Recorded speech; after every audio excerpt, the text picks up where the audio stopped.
Dear student, you are most welcome to our educational channel mechanical Pandit. और मैं आपके प्यारे पांडे सर। जैसा कि आपको मालूम है कि अभी कुछ दिनों से ये हमारा लेक्चर नंबर ऐसे 82 है, और इसके पहले लेक्चर नंबर 73 से लेकर के और अभी तक जो है हमने आपको multi degree of freedom system के काफ़ी सारे कॉन्सेप्ट बता चुके हैं, काफ़ी सारे न्यूमेरिकल हम लोग डिस्कस कर चुके हैं। और उसी सीक्वेंस में ये एक बहुत ही इम्पॉर्टेंट मेथड है। बोलिएगा सर एक बार multi degree of freedom system बता दीजिए। तो देखिए, multi degree of freedom system में बड़ा शानदार और छोटा सा कॉन्सेप्ट है, और कॉन्सेप्ट ये है कि कोई भी सिस्टम जहाँ पर कि आपका जो है डिग्री ऑफ फ्रीडम दो या दो से ज़्यादा हो, जैसे कि आपका ये स्प्रिंग मास सिस्टम है,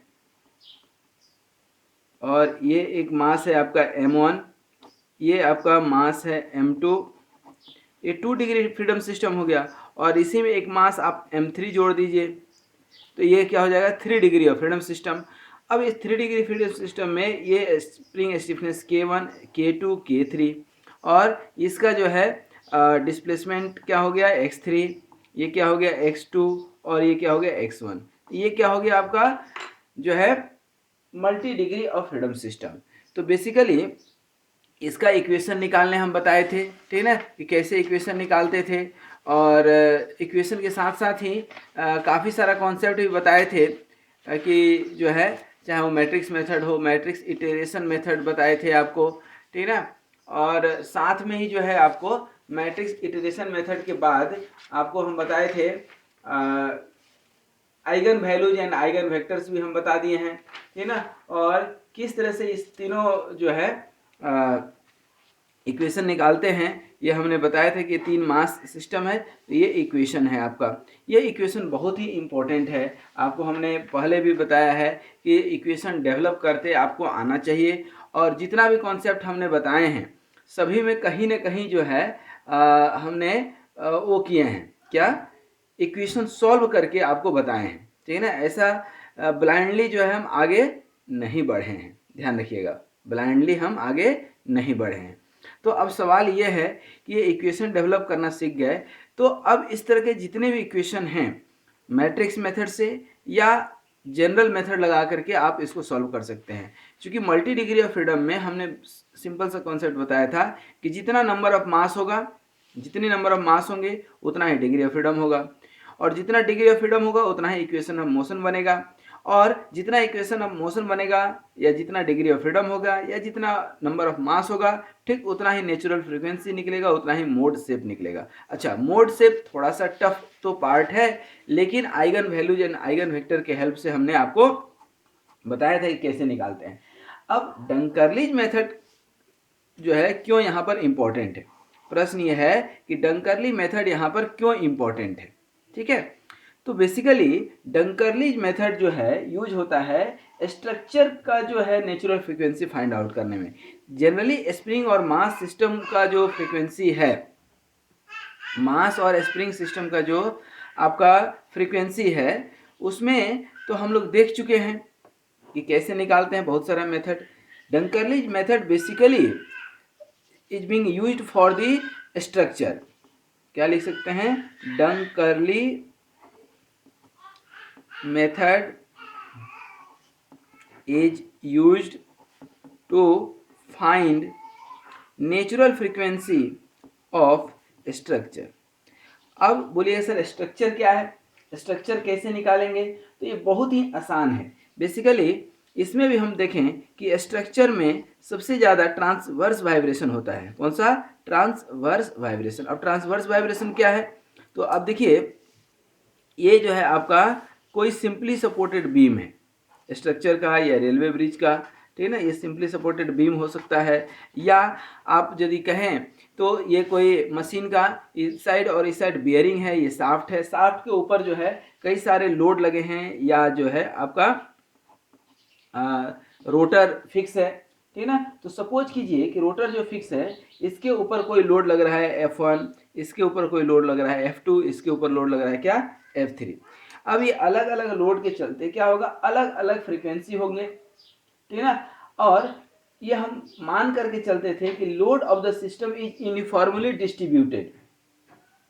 यदि लोड यूनिफॉर्मली डिस्ट्रीब्यूटेड हो तो इसका हम जो है नेचुरल फ्रीक्वेंसी निकाल सकते हैं। क्या निकाल सकते हैं? Natural frequency. और नेचुरल फ्रीक्वेंसी जो है होता था ओमेगा एन, होता नहीं था, होता है किसके अकॉर्डिंग? डंकर्लिज मेथड के अकॉर्डिंग। तो omega n square equal to 1/ओमेगा 1 का स्क्वायर प्लस 1/ओमेगा 2 स्क्वायर प्लस 1/ओमेगा 3 का स्क्वायर एंड सो ऑन, जो भी रहेगा वह सब ऐड हो जाएगा। ठीक ना? तो ये होता है डंकर्लिज मेथड। क्या होता है? डंकर्लिज मेथड। अच्छा, अब यहाँ बात आती है ट्रांसवर्स वाइब्रेशन। ट्रांसवर्स वाइब्रेशन और लेटरल वाइब्रेशन।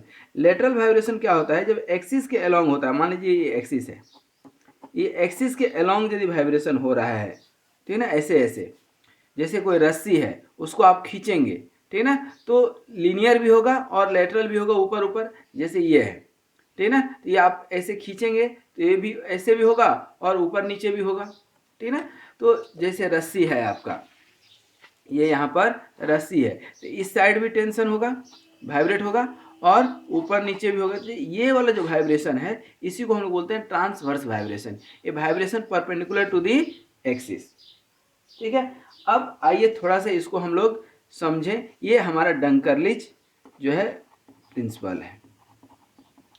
तो डंकर्लिज ये बोलता है कि if you are going to find out the natural frequency of a structure, then you have not to do anything, just find out the frequency of each point और each rotor और each disc जो भी है आपके पास, and sum the inverse of all these frequency, it will give equivalent natural frequency of the system। ठीक है, अब यहाँ जो है जो शाफ्ट है, ये हम मानकर चलते हैं कि shaft is having negligible weight in comparison to the load applied. ठीक है, जो लोड लगा रहे हैं या जो डिस्क लगा हुआ है उसके कंपैरिजन में जो आपका वो है क्या,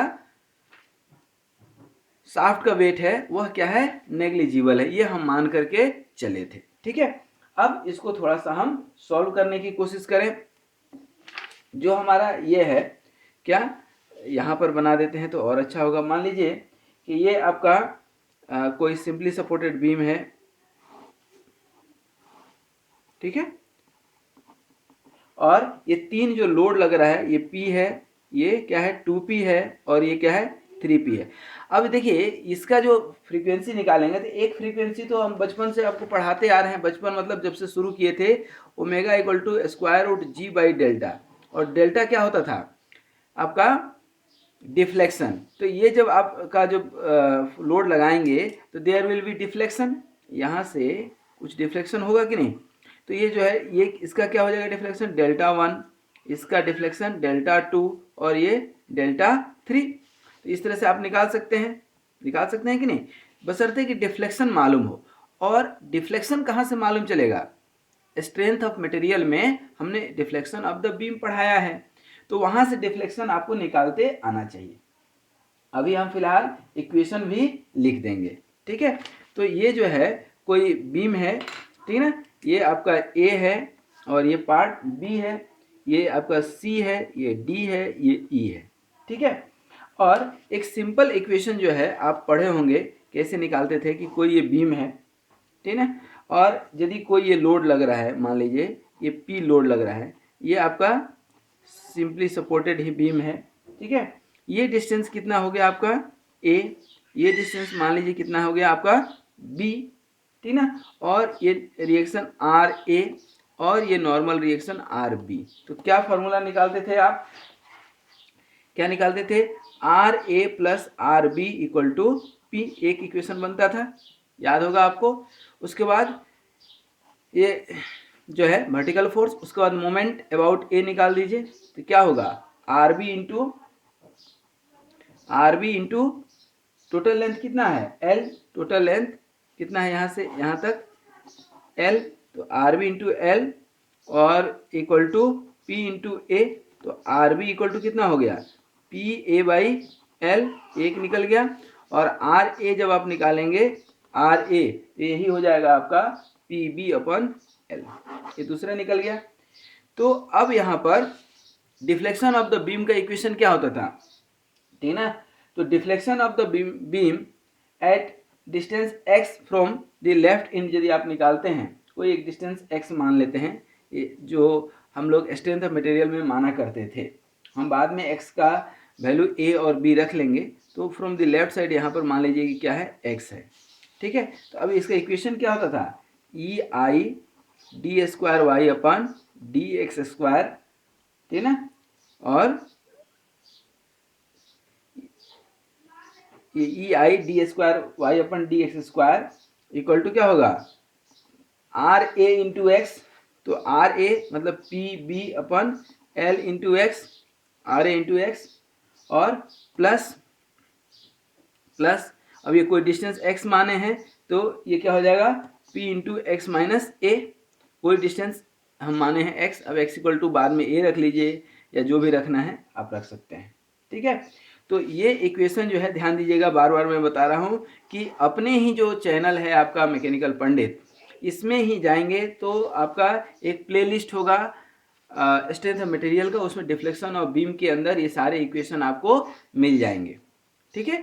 अब जब इक्वेशन मिल जाएंगे तो आप आगे सॉल्व कर सकते हैं। इसको हम आगे सॉल्व करें, कैसे करेंगे, डबल डिफ्रेंशिएट कर दें, इंटीग्रेशन करना पड़ेगा, यहाँ पर डबल डिफ्रेंशिएशन है तो डबल इंटीग्रेशन कर दें, ठीक ना। और बाउंड्री कंडीशन लगा देंगे, तो डबल इंटीग्रेशन करेंगे तो क्या हो जाएगा, ई आई इंटू वाई, और ये वाई क्या है, बेसिकली डिफ्लेक्शन है, यही जो डिफ्लेक्ट होगा ऐसे, तो ये वाई डिफ्लेक्शन निकलेगा, इक्वल टू क्या हो जाएगा, minus P B upon L into x Q upon 6, ठीक है, और plus c1x plus c2 constant, और ये क्या हो जाएगा, plus P x minus A का q अपन 6 हो जाएगा। इसमें पुट द बाउंड्री कंडीशन क्या लिखेंगे, apply the boundary condition. Boundary condition यहाँ से आपको मालूम चलेगा, ठीक है ना। At x equal to zero, x equal to जब जीरो हो जाएगा तो जो है y कितना होगा, y कितना होगा, जीरो। तो at x equal to zero y क्या होगा, जीरो डिफ्लेक्शन, और x इक्वल टू जब l होगा तो यहाँ भी डिफ्लेक्शन क्या होगा, at x equal to l y equal to zero. तो यहाँ पर ध्यान देने वाली बात है, ये कौन सा सिंपली सपोर्टेड बीम है, यही कैंटिलीवर बीम में, ओवर हैंगिंग बीम में बहुत तरह का बीम है जो कि हम स्ट्रेंथ ऑफ मटेरियल में पढ़ा चुके हैं। यहाँ तो एक जस्ट कॉन्सेप्ट बता रहे हैं डंकरलिज मेथड का, ठीक है। अब यहाँ पर x इक्वल टू जीरो रखेंगे आप, ठीक है ना, तो y इक्वल टू क्या हो जाएगा, जीरो। तो x जीरो रखे आप और y जीरो, तो क्या हो जाएगा, ये पूरा का पूरा जीरो में हो जाएगा कि नहीं, ठीक है ना। तो इससे जो है आपका C2 का वैल्यू जो है इस कंडीशन से जीरो आ जाएगा।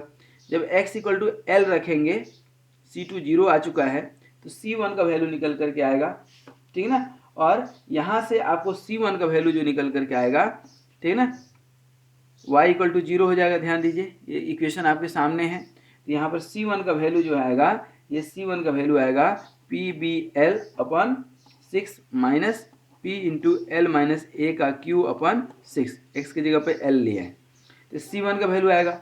अब C1 और C2 का वैल्यू इस इक्वेशन में रख दीजिए, इस इक्वेशन में C1 C2 का वैल्यू आप रखेंगे तो क्या आ जाएगा, ई आई इंटू वाई, ठीक है ना, और ई आई इंटू वाई, और ये आ जाएगा आपका माइनस ये ना पी बी एक्स अपन एल, तो ये था ना पी बी एक्स क्यू अपन 6L, ठीक है ना। तो क्या हो जाएगा, पी बी एक्स क्यू अपन 6L, ठीक है, और प्लस C1x जब निकालेंगे तो क्या हो जाएगा, C1 का वैल्यू ये निकल गया है आपका, और x मतलब P B L upon 6 minus P L minus A Q upon 6 का x, और प्लस C2 तो जीरो आ गया है, कोई दिक्कत ही नहीं है, और ये कांस्टेंट वाला वैल्यू यहाँ रह जाएगा p into x minus A का क्यू अपन 6। तो ये आपका फाइनल आ गया। अब यहाँ से आप क्या कर सकते हैं, इस y का वैल्यू आप रख सकते हैं। अब यहाँ से यदि हम सिर्फ y निकालना चाहें, ठीक है ना, इसको सॉल्व करके सिर्फ y निकालना चाहें तो क्या हो जाएगा, ये पी बी एक्स, इसको सब मल्टीप्लाई कर देंगे, ये x इसको सॉल्व करेंगे जब आप, तो ये आएगा पी बी एक्स अपन ये ई आई नीचे आ जाएगा तो 6 EI इंटू एल, ठीक है, और L square minus x square minus B square, ये आपका फाइनल इक्वेशन आएगा। ठीक है, ये आपका फाइनल इक्वेशन आ गया। तो y का ये आपका डिफ्लेक्शन इक्वेशन आ गया। दैट मीन्स कि y इक्वल टू आपका डिफ्लेक्शन आ गया जब ये, तो अब यहाँ पर x का वैल्यू रख देंगे आप। ठीक है, आपको अब करना कुछ नहीं है, x का वैल्यू रख देना है। ठीक है ना। अब आपका डिफ्लेक्शन क्या था, ध्यान दीजिए, ठीक है ना, आपका यही था ना। अब ये तो एक जस्ट एग्जाम्पल लिए हैं, ध्यान दीजिएगा, ये जो है क्या लिए हैं, एक जस्ट एग्जाम्पल लिए हैं। तो यहाँ पर एग्जाम्पल में आपका y इक्वल टू क्या निकल करके आ गया, फिर से एक बार लिख देते हैं, पी बी एक्स अपन 6EIL into L square minus x square minus B square. ठीक है, तो यहाँ से इक्वेशन डिराइव किए थे, और यहाँ पर अब क्या रखना है, x और b का वैल्यू रख दीजिए। x क्या लिए थे, लेफ्ट साइड से, ठीक है ना, और b क्या इस साइड से लिए हैं, तो इसका कुछ वैल्यू आप रख दीजिए यदि, ठीक है ना। मान लीजिए कि इसकी वैल्यू जो है यहाँ से कितना है, 0.25 है, ठीक है ना, और ये भी 0.25 है, 0.25 है, ये भी लेंथ क्या है 0.25 है, ये भी 0.25 है, ठीक है ना। ये पूरा यूनिट लेंथ का जो है बीम है, तो उसमें आप निकाल सकते हैं। अब निकालेंगे यहाँ पर y1, तो देखिए हम निकाल रहे हैं, समझिएगा। यदि आप y1 रखेंगे, y1 तो क्या हो जाएगा दोस्तों, ठीक है ना, x की जगह पर आपको क्या हो जाएगा, ये देखिए पी बी, तो p की जगह तो p ही है यहाँ पर, क्या हो जाएगा आपका p, और b कितना हो जाएगा, इस साइड से 0.75 और इससे 0.25x, 0.25 इंटू 7 कर देते हैं। b की जगह पे क्या आएगा 7, और x की जगह पे 0.25 अपन 6E, और I कैसे निकालेंगे, I आपका ज्योमेट्रिक सेक्शन का दिया रहेगा, और L कितना लिए हैं 1 मीटर, और एल स्क्वायर कितना हो गया 1 स्क्वायर माइनस x कितना है 0.25 का स्क्वायर माइनस 0.75 का स्क्वायर।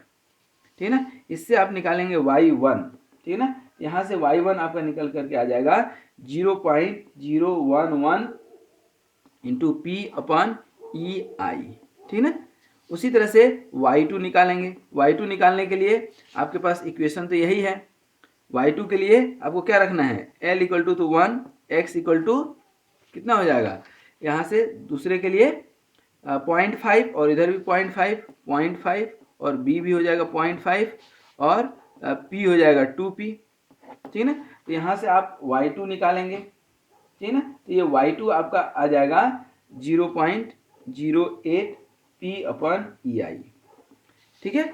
उसी तरह से y3 निकालेंगे आप, तो y3 जब निकालेंगे तो यहाँ पर इसी इक्वेशन में l इक्वल टू क्या रखेंगे 0.75, सॉरी 1, l तो पूरा 1 रहेगा, यहाँ मैं लिख भी देता हूँ, l इक्वल टू 1 रहेगा, x इक्वल टू क्या हो जाएगा 0.75, और b इक्वल टू 0.25, 0.75, b हो जाएगा 0.25, और p कितना हो जाएगा 3p, ठीक है ना। इसको लेकर के इस इक्वेशन में, इस वाले इक्वेशन में आप रखेंगे, इस इक्वेशन में आप जब रखेंगे तो आपका y3 का जो वैल्यू आएगा कितना आ जाएगा, यहाँ पर 0.02 इंटू पी अपन EI, ठीक है। अब देखिए ये तो डिफ्लेक्शन निकला कहाँ पर 0.1 पे, 2 पे, 3 पे, ठीक है। अब ये 3 पे निकल गया, तो तीनों का नेचुरल फ्रीक्वेंसी भी तो निकालना है। तो नेचुरल फ्रीक्वेंसी का आपको बताए थे ना कितना, square root g by delta, delta मतलब क्या डिफ्लेक्शन, मतलब y1, तो स्क्वायर रूट g अपन y1, ठीक है। ओमेगा n का 2 निकलेगा स्क्वायर रूट g अपन y2, और ओमेगा n 3 निकलेगा आपका स्क्वायर रूट g अपन y3। अब ये y1, y2, y3 का वैल्यू यहाँ पर आपका निकला हुआ है, ठीक है ना, यहाँ पर आपका निकला हुआ है। तो यहाँ पर आप y1, y2, y3 का वैल्यू रख देंगे, तो ये क्या हो जाएगा, इक्वेशन क्या है आपका, डंकरलिज इक्वेशन क्या है, 1 अपन ओमेगा n का स्क्वायर इक्वल टू 1 अपन ओमेगा 1 का स्क्वायर प्लस 1 अपन ओमेगा 2 का स्क्वायर प्लस 1 अपन ओमेगा 3 का स्क्वायर। ठीक है, यही इक्वेशन है आपका। अब इस इक्वेशन में क्या करेंगे हम, यहाँ पर इस इक्वेशन में क्या करेंगे कि इस ओमेगा 1 का वैल्यू रख देंगे, तो ये 1 अपन ओमेगा n का स्क्वायर रखिए।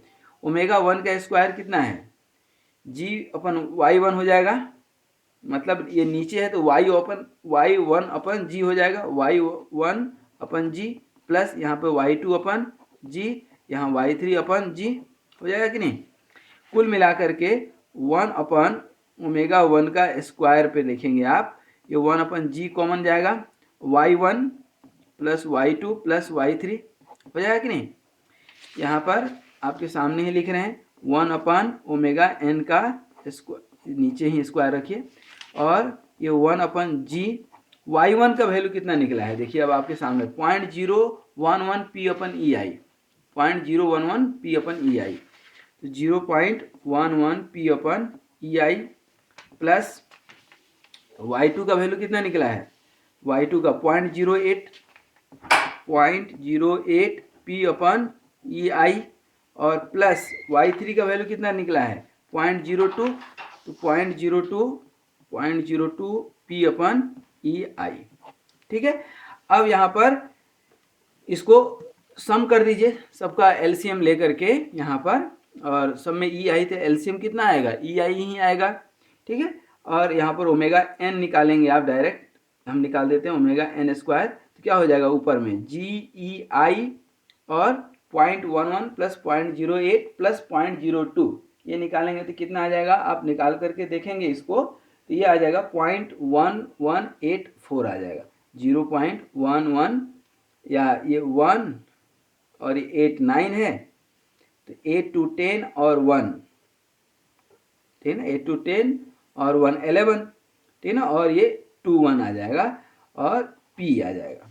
ठीक है, तो ओमेगा n निकालेंगे तो स्क्वायर रूट ऑफ कितना आ जाएगा, square root of G E I अपन 0.21 p, ये 0.21 के ऊपर स्क्वायर रूट बाहर करेंगे, ये कितना आ जाएगा 2.9 square root ji E I upon P, तो ये नेचुरल फ्रीक्वेंसी आपका कितना निकल गया 2.9 और square root ji E I upon P, तो इस तरह से ये आपका नेचुरल फ्रीक्वेंसी निकल गया। तो ये तो हमने एक एग्जाम्पल दे करके आपको बता दिया कि डंकर्लिज मेथड कैसे अप्लाई होता है।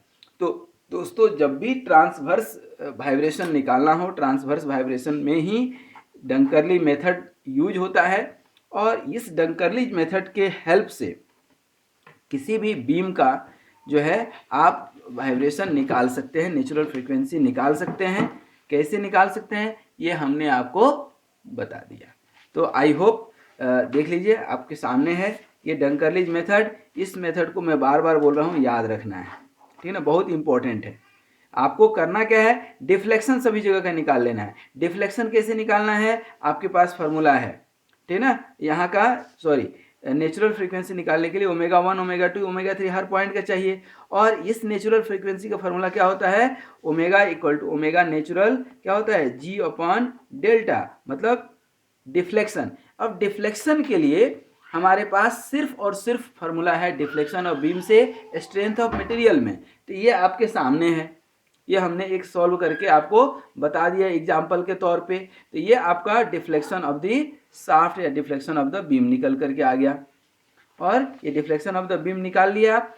डिफ्लेक्शन ऑफ द बीम एक बार निकाल लिए तो अब आप हर एक पॉइंट का जो भी आपका था, देखिए यही है ना आपका, यही आपने एग्जाम्पल लिया था, इसके लिए हर पॉइंट पे सी डी ई पे हमने y1 y2 y3 निकाल लिया, फिर नेचुरल फ्रीक्वेंसी निकाल लिए, फिर इसको ये डंकर्ली मेथड तो यही है आपका, इसको सॉल्व करने के लिए यहाँ पर लगा दिए, तो ये देखिए आपका यहाँ पर निकल करके आ गया।